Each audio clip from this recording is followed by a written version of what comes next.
Hello student, success coaching classes में आपका स्वागत है। यदि आप चैनल में पहली बार आए हैं तो चैनल को सब्सक्राइब कर ले और बेल आइकन को ऑल में प्रेस कर ले ताकि आने वाले सभी वीडियो का नोटिफिकेशन टाइम पर मिल जाए। आज हम डिस्कस करने वाले हैं क्लास 10th का सामाजिक विज्ञान का भूगोल का चैप्टर नंबर 1।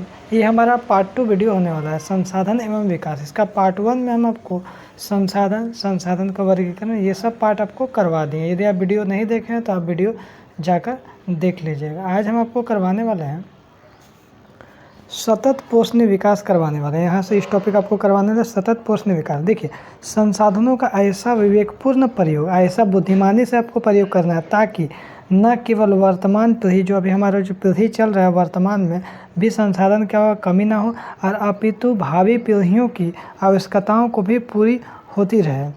सतत पोषणीय विकास कहलाता है। ऐसा विकास जो अभी तो विकास हो ही रहा है, साथ साथ आने वाले पीढ़ी के लिए भी संसाधन रह सके और पर्यावरण को कोई भी नुकसान भी ना पहुँचे। वही लिखा है, संसाधनों का ऐसा विवेकपूर्ण प्रयोग ताकि न केवल वर्तमान पीढ़ी की अपितु भावी पीढ़ियों की आवश्यकताओं भी पूरी होती रहे। उसी को हम लोग क्या बोलते हैं, सतत पोषणीय विकास बोलते हैं ना। अभी तो विकास हो ही रहा है, साथ साथ ऐसा आपको उसका करना है ताकि भविष्य में भी इसका जो संसाधन का कमी ना हो। समझ में आ गया। आगे देखिए, एजेंडा 21 क्या है, आगे समझते हैं। एजेंडा 21 बोलो 1992 में ब्राज़ील के शहर रियो डी जेनेरो में संयुक्त राष्ट्र पर्यावरण और विकास सम्मेलन के तत्वाधान के राष्ट्रध्वजों ने एजेंडा 21 को पारित किया गया। इसका उद्देश्य क्या है भाई पारित करने का? तो जिसका उद्देश्य है समान हित। क्या होना चाहिए? समान हित हो गया, पारस्परिक आवश्यकताओं एवं सम्मिलित जिम्मेदारियों के अनुसार विश्व सहयोग के द्वारा पर्यावरणीय क्षति, गरीबी और रोगों से निपटारा करना है। आगे देखिए, संसाधन नियोजन। संसाधन का हम लोग प्लानिंग करना चाहिए, ज़्यादा से ज़्यादा सदुपयोग करना चाहिए, दुरुपयोग हम लोग को नहीं करना चाहिए। वही यहाँ बोल रहा है, संसाधन का नियोजन करना चाहिए, प्लानिंग करना चाहिए। ऐसा उपाय अथवा तकनीक जिसके द्वारा संसाधनों को उचित उपयोग है, बेकार का संसाधन प्रयोग नहीं करना, उचित उपयोग सुनिश्चित किया जाता है, उसी को हम लोग संसाधन नियोजन कहलाता है। ठीक है। आगे देखिए, भारत में संसाधन नियोजन क्या है? तो देखिए, पहला पॉइंट यहाँ लिखेंगे, संसाधनों की मदद से समुचित विकास करने के लिए यह जरूरी है कि योजना बनाते समय टेक्नोलॉजी, कौशल और संस्थागत बातों को ध्यान में रखा जाए। दूसरा, प्रथम पंचवर्ष योजना से ही भारत में संसाधन नियोजन के एक प्रमुख लक्ष्य रहा है। तीसरा, भारत में संसाधन नियोजन का मुख्य बिंदु भी निम्नलिखित है। क्यों भारत में संसाधन नियोजन किया जाना चाहिए? तो देखिए, सबसे पहले यहाँ पर बोला पूरा देश जो है हमारा, विभिन्न प्रदेशों के संसाधनों की पहचान कर उनकी तालिका बनाना। दूसरा, उपयुक्त कौशल, टेक्नोलॉजी और संस्थागत ढांचे की सही इस्तेमाल करते हुए नियोजन ढांचा तैयार करना। तीसरा, संसाधन नियोजन और विकास नियोजन के बीच सही तालमेल बैठाना। आगे देखते हैं, संसाधन संरक्षण क्या है? संसाधन को बचाव क्यों करना चाहिए? तो बोल रहे संसाधनों को उचित प्रबंधन ताकि जल, भूमि तथा वनस्पति एवं मृदा के इस प्रकार से प्रयोग करना ताकि भावी पीढ़ी आने वाले समय के लिए ज़रूरतों को भी ध्यान में रखा जाए, ख्याल में रखा जाए। आगे देखते हैं, अब भू संसाधन को समझते हैं। सबसे पहले यहाँ पर टॉपिक देखा हुआ है भू संसाधन। देखिए, यहाँ पर आपको फिगर भी दिया हुआ है।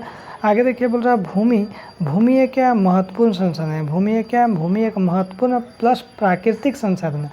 प्राकृतिक, वनस्पति, वन्य जीवन, मानव जीवन, आर्थिक क्रियाएं, परिवहन एवं संचार, जितना भी चीज़ होता है व्यवस्था भूमि पर ही आधारित है। इसलिए भूमि को बोला गया अत्यंत महत्वपूर्ण संसाधन बोला गया। भूमि एक क्या सीमित संसाधन है, इसलिए हमें इसका उपयोग जो है सावधानी और योजनाबद्ध तरीके से किया जाता है। आगे देखिए, यहाँ पर क्या बोल रहा है, भारत में भूमि संसाधन क्या? भारत में जो हम लोग भूमि का संसाधन किस तरह से करना चाहिए? पूरा लगभग 43% जो भू क्षेत्र मैदानी क्षेत्र है, जो कृषि और उद्योग के विकास के लिए सुविधाजनक है। आगे बोल रहा है, लगभग 30% जो भूमि क्षेत्र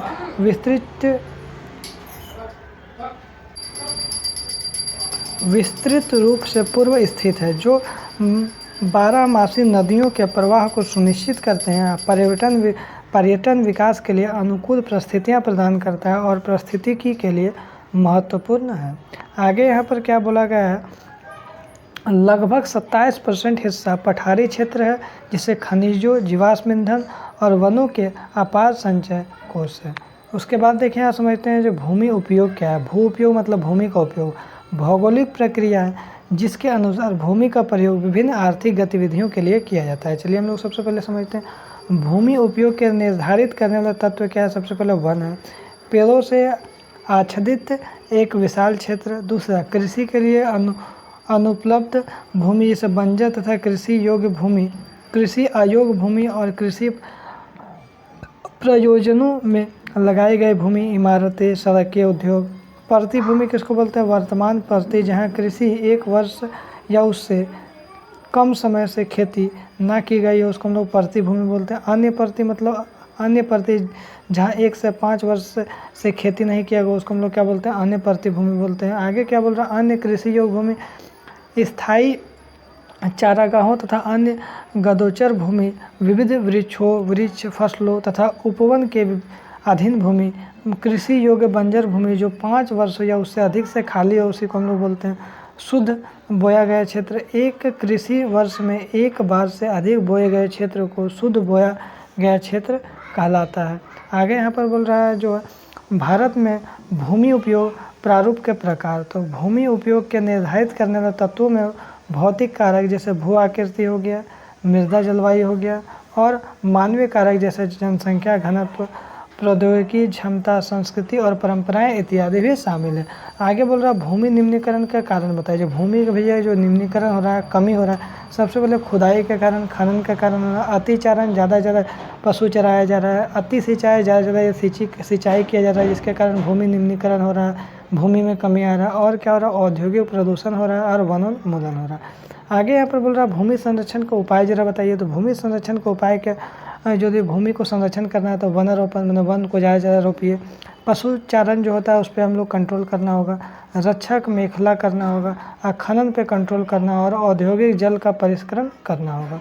भूमि क्या एक महत्वपूर्ण संसाधन है। इसी तरह से हम लोग क्या देखेंगे, मृदा भी क्या एक महत्वपूर्ण संसाधन है। मृदा एक महत्वपूर्ण प्लस प्राकृतिक संसाधन है। मिट्टी से ही क्या होता है? खेती होता है। मिट्टी कई जीवों का प्राकृतिक आवास भी है।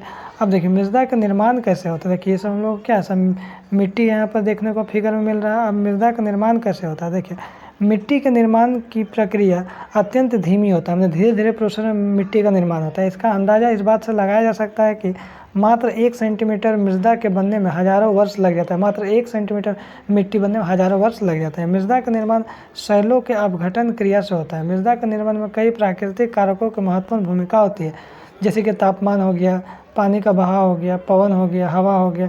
इस प्रक्रिया में कई भौतिक और रासायनिक परिवर्तनों का योगदान भी होता है। अब देखिए उसके बाद हम लोग देखते हैं मृदा के प्रकार को भी देख लेते हैं। तो मृदा कितने प्रकार का होता है? लाल एवं पीली मृदा होता है। उसके बाद देखिए यहाँ पर ये आपका देखिए फिगर दिख रहा है। उसके बाद देखिए ये आपका जलोढ़ मृदा हो गया, यहाँ पर देखिए फिगर देखने को मिल रहा है। उसके बाद देखिए हमारा क्या हो गया? काली मृदा हो गया, ये मृदा का प्रकार हो जाएगा। आगे उसके बाद देखते हैं ये हमारा वन मृदा, देखिए आगे फिगर इसका भी दिया हुआ है। देखिए हमारा वन मृदा हो गया। यहाँ पर देखिए मरुस्थलीय मृदा हो गया, यहाँ पर देखने को मिल रहा है। आगे देखिए ये हमारा क्या हो गया? लेटराइट मृदा हो गया। उसके बाद हम लोग देखते हैं थोड़ा सा जलोढ़ मृदा का जो हम लोग विशेषता है, जो इसका हम लोग नेक्स्ट वीडियो में हम लोग देखेंगे। जलोढ़ मृदा की विशेषता, काली मृदा की विशेषता, सभी की विशेषता हम लोग नेक्स्ट वीडियो में हम लोग देखने वाले हैं। तो यदि आपको वीडियो अच्छा लगे तो लाइक करिएगा, शेयर करिएगा। अगर चैनल में नए हैं तो चैनल को सब्सक्राइब जरूर करिएगा। फिर मिलते हैं हम लोग नेक्स्ट वीडियो में। Thank you.